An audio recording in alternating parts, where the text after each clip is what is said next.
ಚರ್ಚೆ ಮಾಡಿ, ನೀವು ಚರ್ಚೆ ಮಾಡಿ, ಅದನ್ನು ಹೊರಗಾದ ವಿಚಾರ ಚರ್ಚೆ ಮಾಡಿ.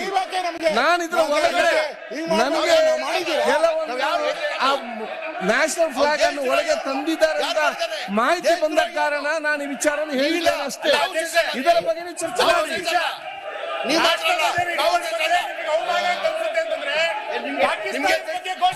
ಅದನ್ನು ಚರ್ಚೆ ಮಾಡಿ, ಅದು ಯಾರು ಬೇಡ ಅಂತ ಹೇಳಿಲ್ಲ.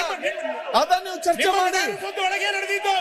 ಎಲ್ಲಿ ನಡೆಯಲಿಲ್ಲ, ಹೊರಗೆ ನಡೆದಿದ್ದ, ವಿಧಾನಸೌಧ ಹೊರಗೆ ನಡೆಯಲಿಲ್ಲ, ಹೊರಗೆ ನಡೆದಿದ್ದೆ. ಅದನ್ನು ನೀವು ಚರ್ಚೆ ಮಾಡಿ. ನನ್ನ ವ್ಯಾಪ್ತಿ ಒಳಗಡೆ ಬರಲಿಲ್ಲ. ಆ ವಿಚಾರ ನೀವು ಚರ್ಚೆ ಮಾಡಿ. ನನಗೆ ಬಂದ ಮಾಹಿತಿ ಪ್ರಕಾರ ನಾನು ನಿಮಗೆ ಮಾಹಿತಿ ಕೊಟ್ಟಿದ್ದೇನೆ ಅಷ್ಟೇ. ಅದು ನನ್ನ ಜವಾಬ್ದಾರಿ ಮತ್ತು ಕರ್ತವ್ಯ ನಿಮ್ಗೆ ಹೇಳುವಂತದ್ದು. ಹೊರಗೆ ಆದಂತ ವಿಚಾರ ನೀವು ಚರ್ಚೆ ಮಾಡಿ. ನಾವು ಯಾರು ಕೂಡ ಬೇಡ ಅಂತ ಹೇಳಿಲ್ಲ. ಅಂತ ಯಾವುದೇ ಘಟನೆ ಇದ್ರೂ ಕೂಡ ನಾವೆಲ್ಲ ತೀವ್ರವಾಗಿ ಒಗ್ಗಟ್ಟು ಖಂಡಿಸಬೇಕು. ನ್ಯೂಸ್ ಫಸ್ಟ್, ನಿರ್ಭೀತಿಯಿಂದ ನಿಮ್ಮ ಪರವಾಗಿ.